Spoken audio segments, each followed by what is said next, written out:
priests have learnt, and also that they use. Yep, well, she's all go down here at the Sunken Garden.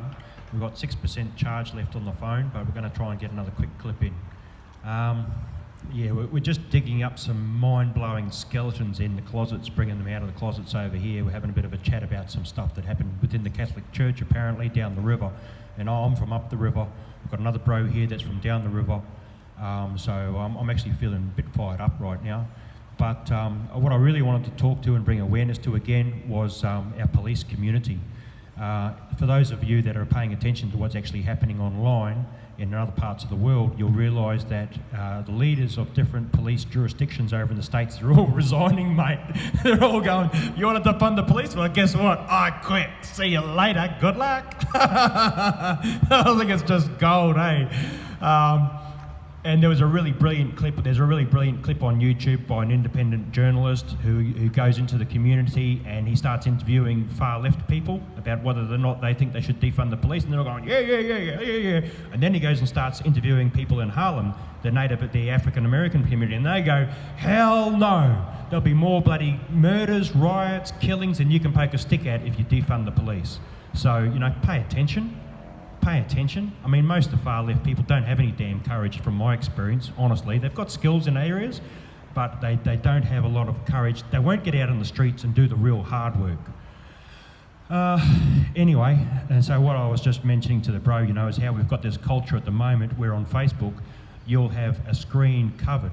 And it might just be a simple little thing like a domestic, for crying out loud, but you've got to uncover the screen before you can even see it. And yet the police within our community, and we were talking about the different traumatic expression of the police. So expression from the police which doesn't fit their job description, and how their work is so traumatic, and it's so as a community, we are so unaware of how traumatic their work actually is. Can one of you fellas run over and check that camera hasn't sort of timed out? Because it only had 6% charge. Thanks, Chris. And they've got a really high suicide rate, mate. They're so ostracised, they're so divorced from our community because nobody likes them unless they're turning up to help them. You know, you've got to keep that in perspective. You can't like somebody just when they turn up and they do what you want to do.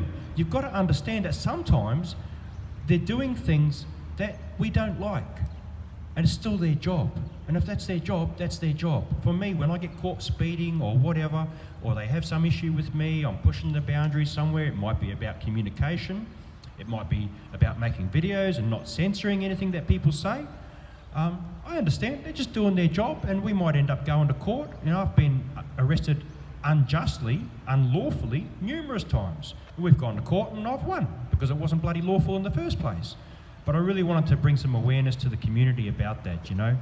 Keep in mind that any person that expresses themselves in any way within our community is another human being.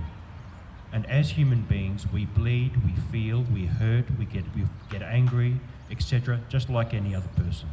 So just slow down.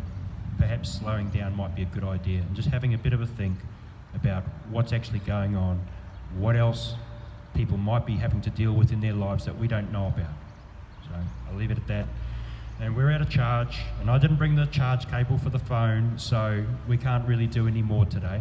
But next week, 1 p.m, we'll be back here at the Sunken Garden in Napier with open mic and working on creating a safe space for people to come and communicate about any subject. So if you don't like men, you can come and have a chat about that.